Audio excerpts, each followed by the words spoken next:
Three more atheistic fallacies that bombard YouTube. Are you ready? Fallacy number one. You cannot use the Bible to prove the Bible or God. Here's something ironic for you. Atheists here on YouTube propagate their ideas here and demand that Christians cannot explain their points of views in any other way except through naturalism or empirical science. Anything outside of these, you are stupid and dumb. But here's where the irony kicks in. Atheists here on YouTube use the Bible all the time to prove their own points. That is, that God doesn't exist, to assume contradictions, that miracles aren't possible, etc. This is a classic case of you can't have the cake and eat it too.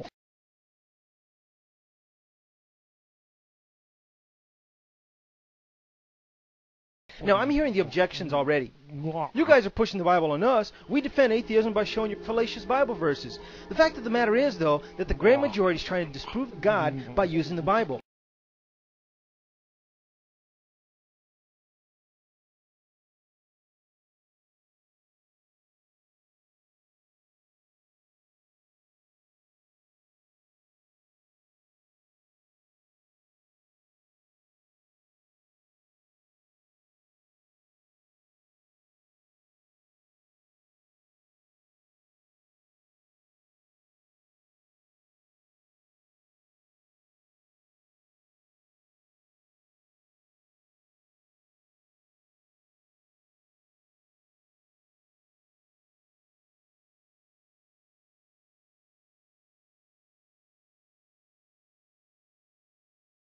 Whether the Bible is true or not isn't the issue at hand here.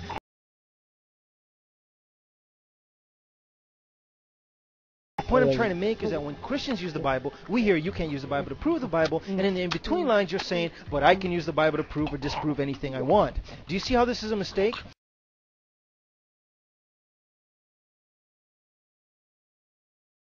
You can't have the cake and eat it too. This leads me to fallacy 1b. Atheism makes a scholarly effort to properly interpret the Bible.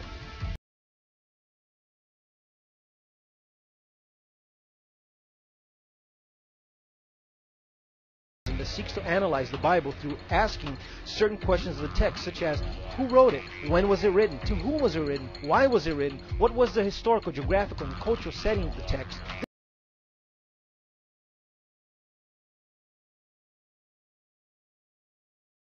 Please, atheist people, be careful with this. To use the Bible any which way you want just to prove a point is a graven mistake. It means you creating a comfort zone and bubble around your beliefs where you can now grab a verse any which way you choose, interpret according to how some non-scholar critic did, and now you're feeling good about yourself because you think you understood the whole meaning of a text by deciphering it completely different than highly trained scholars have been doing so for centuries.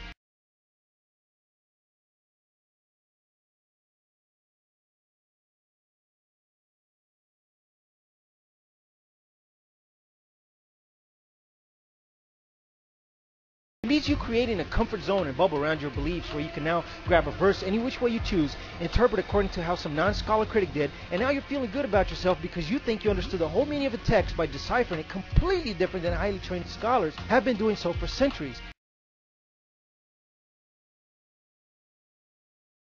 This leads us to fallacy number 2.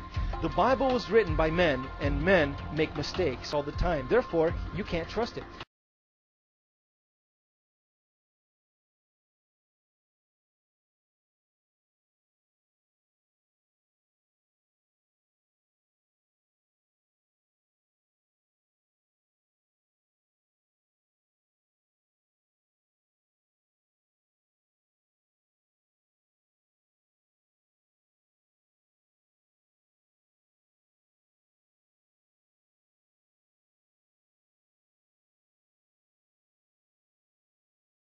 Fallacy number 3. The Bible is full of myths. Let's look at some Bible stories that atheists are always quick to point out.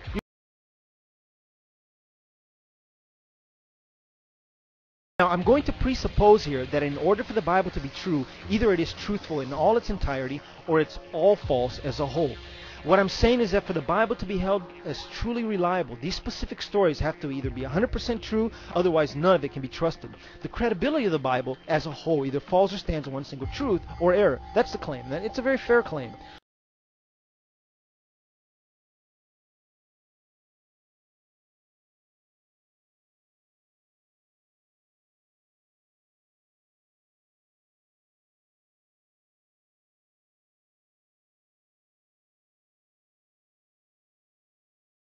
The great majority of scholars agree that there was a man named Paul of Tarsus.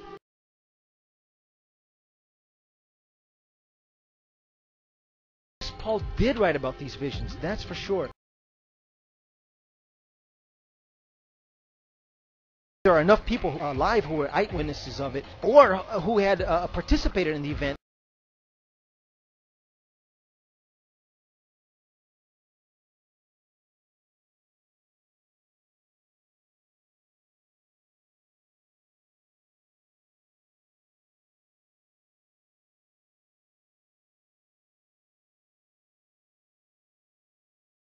These testimonies are not valid.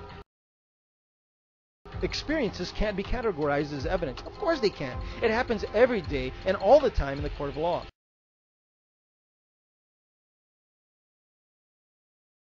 Please refer to fallacy number 1.